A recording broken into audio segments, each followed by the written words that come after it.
Have you ever wondered how Kubernetes keeps your applications safe while letting them run smoothly at scale?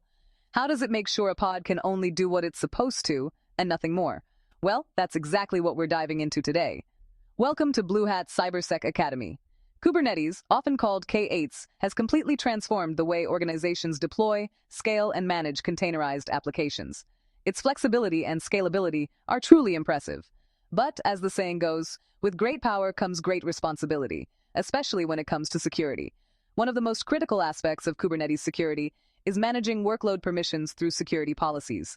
And today, we're going to explore how Kubernetes enforces these permissions, why it's so important, and some best practices to keep your clusters secure. So, let's start by understanding Kubernetes workloads and permissions. In simple terms, a workload in Kubernetes represents an application running on the cluster. Some of the most common workload resources include pods, which are the smallest deployable units, deployments, which manage replica sets and ensure your application stays available, and specialized workloads like stateful sets, jobs, and daemon sets, each with its unique behavior. Every workload interacts with the cluster and other resources, but giving workloads unrestricted access can be risky. You could end up with unauthorized access to secrets or sensitive data, privilege escalation within the cluster, or even compromise of other workloads through lateral movement. To address these risks, Kubernetes uses security policies. These policies control access and define what workloads are allowed to do. They are enforced through three main mechanisms: role-based access control, pod security standards, and network policies. Let's talk about role-based access control, or RBAC. RBAC is the cornerstone of Kubernetes security because it allows administrators to define who can do what within the cluster.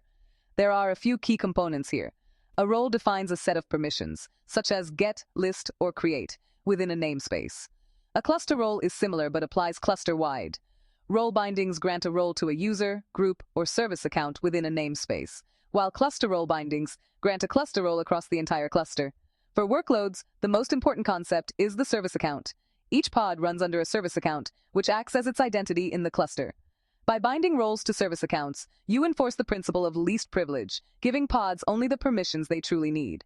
For example, if you wanted to limit a pod to read-only access to config maps, you could define a role with get and list permissions and bind it to the pod's service account.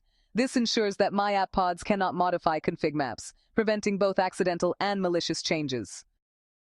Next, let's move to pod security standards, which take security down to the pod level. They define what is allowed and what isn't when configuring pods. Kubernetes provides three predefined levels here. Privileged allows almost no restrictions. Pods can run as root and access host namespaces. Baseline allows typical workloads but blocks known privilege escalations. And restricted is highly secure, preventing root containers, host path mounts, and privilege escalation. For instance, if you enforce the restricted standard, workloads are prevented from performing dangerous actions, even if RBAC permissions are misconfigured. But security doesn't stop there.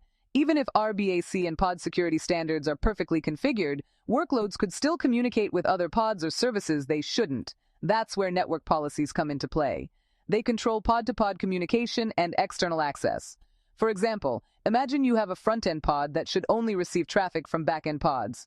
A network policy can restrict ingress traffic so that only pods labeled app equals backend can communicate with app equals frontend. This isolates workloads and reduces the attack surface. Now that we understand the core tools, let's go over some best practices for workload security. First, always use service accounts and RBAC. Never run workloads with default privileges. Second, follow pod security standards and enforce baseline or restricted policies. Third, limit network access by isolating pods with network policies. Fourth, avoid running containers as root and always give the least required privileges.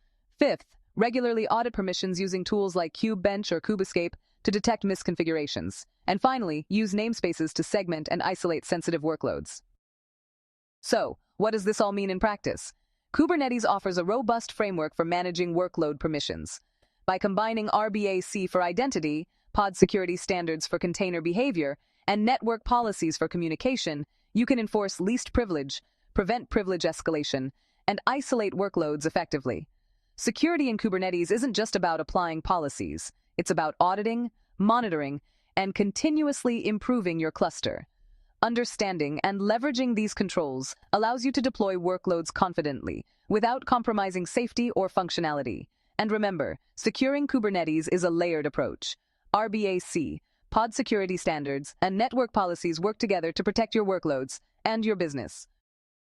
Before we wrap up, here's a quick challenge for you. Think about these questions and drop your answers in the comments. First, if a pod needs access to secrets but should never modify them, which Kubernetes security features would you configure first? Second, which pod security standard level would you choose for a production environment with sensitive data? Third, how would you isolate a front-end pod from unwanted back-end traffic without touching RBAC? Take a moment to think and see if you can answer all three correctly.